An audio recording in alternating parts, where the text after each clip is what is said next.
Engineer Mohammad रमीजा साहब को आपको पता है कि अदालत की तरफ से जुडिशल एक कर दिया गया था।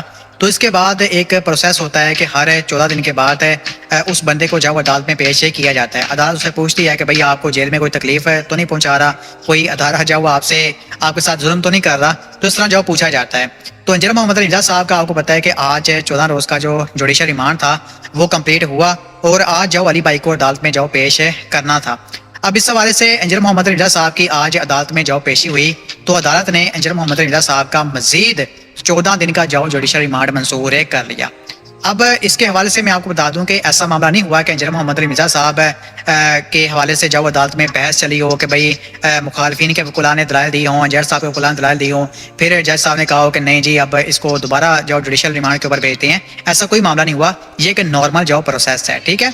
तो इंजीनियर साहब को उसी नॉर्मल प्रोसेस के मुताबिक आज जो फिर मतलब कि ना 14 दिन के लिए जुडिशल किया गया है। अब इसके हवाले से इंजीनियर मोहम्मद रमीजा साहब को अदालत में पेश नहीं किया गया बल्कि जेल से ही जो इंजीनियर साहब की हाजिरी लगवाई गई है, ठीक हो गया। इसके अलावा इंजीनियर मोहम्मद रमीजा साहब की लीगल टीम की तरफ से आपको पता है कि क्वेश्चन के लिए अप्लाई किया गया था, तो इंजीनियर साहब के जो केस हैं उनको खारिज करवाने के लिए। तो उसमें आपको पता है कि जज साहब नहीं थे, छुट्टी पर गए थे। तो वो मैं आपको बता दूं कि आने वाले कुछ दिनों में यानी कि 3 से 4 दिनों में इंशाल्लाह ताला उम्मीद है कि उसके वास्ते भी जो केस है लग जाएगा, ठीक है।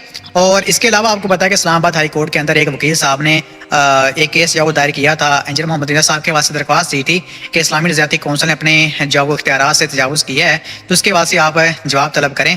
तो उसमें भी जो है वो जज साहब ने आपको पता है कि NCCIA से और इस्लामी नज़ाती कौंसिल से जवाब मांगा और इसमें उन्होंने 4 नवंबर का जो टाइम दिया था।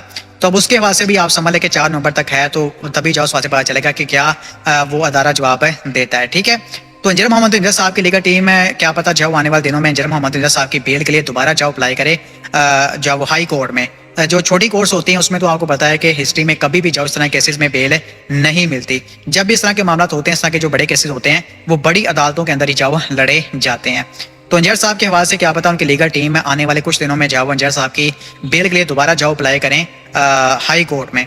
तो ये इंजीनियर मोहम्मद रमीजा साहब के वास्ते आने वाले कुछ दिन है यानी कि 4 से 5 दिन या फिर 6 दिन है, ये काफ़ी ज़्यादा जो इंजीनियर साहब के केस के वास्ते इंपॉर्टेंट है होने वाले हैं, ठीक है। तो आप सब इस वास्ते दुआ करें कि अल्लाह पाक जाओ खरी सलामती वाला मामला करें, आमीन। A few moments later. जैसे कि आपको पता है कि इंजीनियर साहब की लीगल टीम की तरफ से क्वेश्चन के लिए जो अप्लाई किया हुआ था ताकि इंजीनियर साहब के ऊपर जो FIRs है उनको खारिज करवाया जा सके। तो इससे पहले अब लीगल टीम जो इंजीनियर साहब की बेल की तरफ जाएगी, यानी कि ये बड़ी अपडेट मैं आपको दे रहा हूँ कि इंजीनियर मोहम्मद रमीजा साहब की जो लीगल टीम है वो अब बेल की तरफ जो पहले जाएगी, बाद में जो क्वेश्चन के प्रोसेस होंगे। यानी कि एक तरह का आप समझ लें कि यहाँ पर ये सारा मामला साथ साथ ही चलेगा। अब इसी हवाले से जो डॉक्टर अहमद नसीर भाई हैं उन्होंने इंटरव्यू किया हाफिज ताहिर यूबी भाई का, जिसके अंदर उन्होंने कहा कि भाई इंजीनियर मोहम्मद रमीजा साहब इंशाअल्लाह ताला बहुत जल्द जो रिहा होंगे, बहुत जल्द हमारे दरमियान होंगे। और इंजीनियर मोहम्मद रमीजा साहब के हवाले से जो छोटी कोर्ट से जमान की दरख्वास्त जो खारिज हुई है, तो हमें पहले जो अंदाजा था कि भाई ये छोटी कोर्स होती है ना, वहाँ पर इस तरह के जो बड़े केसेज है ना उसके हवाले से जमानत मिलना मुश्किल होती है, ठीक है। तो उन्होंने कहा था कि भाई हमारा मेन जो है वो हाई कोर्ट ही था, लेकिन पहले हमें जो है वो सेशन कोर्ट में जमानत के लिए अप्लाई करना ही पड़ना था। अगर हम ना करते डायरेक्ट हाई कोर्ट की तरफ जाते तो फिर हाई कोर्ट वाले पहले सेशन कोर्ट की तरफ से भेजते हैं, ठीक है। तो इसलिए फिर जाओ हमने सेशन कोर्ट में जाओ हमने बेल के लिए जाओ उस वास्ते अप्लाई किया था। अब ये इंजीनियर मोहम्मद रमीजा साहब के केस के वास्ते हाफिज ताहिर यूबी भाई ने जाओ उस वास्ते सारी इन्फॉर्मेशन दी है। तो चलिए यहाँ पर मैं आपको डॉक्टर अहमद नसीर भाई की वीडियो दिखा देता हूँ जहाँ पर उनकी जो ये डिस्कशन हुई है, तो ये आप देख लें जरा। आप मुझे बताइए कि सेशन कोर्ट में जमानत की दरखास्त दायर करने से कबल आप जानते थे जमानत खारिज हो जाएगी? जी बिल्कुल, मेरे इल्म में था और ये मैंने इंजीनियर साहब को एक बात बता दी थी कि हम बेल मूव करने जा रहे हैं, तो हमारा चूंकि मकसद सेशन कोर्ट तो है ही नहीं, हमने हाई कोर्ट जाना है और हमें सेशन कोर्ट का बस एक होता है प्रोसेस है वो अडॉप्ट करना है और हमने ठीक है, ठीक है। तो मुझे बताइए अभी तक केस में मेजर डेवलपमेंट्स क्या हैं, आगे क्या होने जा रहा है क्वेश्चन के हवाले से, बेल के हवाले से, जरा मेजर डेवलपमेंट्स बता दें जरा काइंडली। दोनों चीजों को हम अडॉप्ट करेंगे इंशाल्लाह, बेल प्रोसेस को भी हम लेंगे एज सून एज पॉसिबल और क्वेश्चन को भी, दोनों चीजें इंशाल्लाह हम दोनों को पैरेलल ही इंशाल्लाह करेंगे। और जहां हमें जरूरत फील होगी नज़ाती कौंसिल वाली उसको भी हम देखेंगे, उसको हम अगर हमें चैलेंज करना हम मुनासिब समझा हमने तो डेफिनेटली हम करेंगे।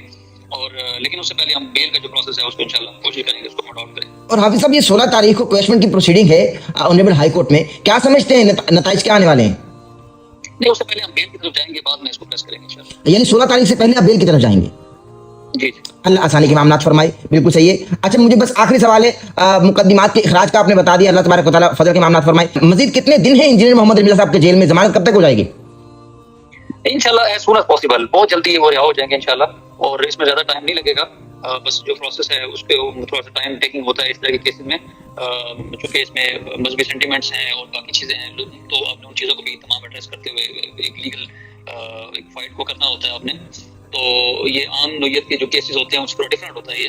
बेशक उसमें उनके हद तक कोई इसमें ब्लास्फेमी नहीं है, लेकिन चूंकि एक सेक्शन वो जब लग जाती है और पब्लिक में इतना असर चला जाता है तो वो एक नेगेटिव परसेप्शन पब्लिक में आ जाता है, तो हमने उसको भी डिल्यूट करना होता है। और फिर केसेस में जो हमारी डायरेक्शन है, जो एक राइट डायरेक्शन, उसको भी हम ले रहे हैं।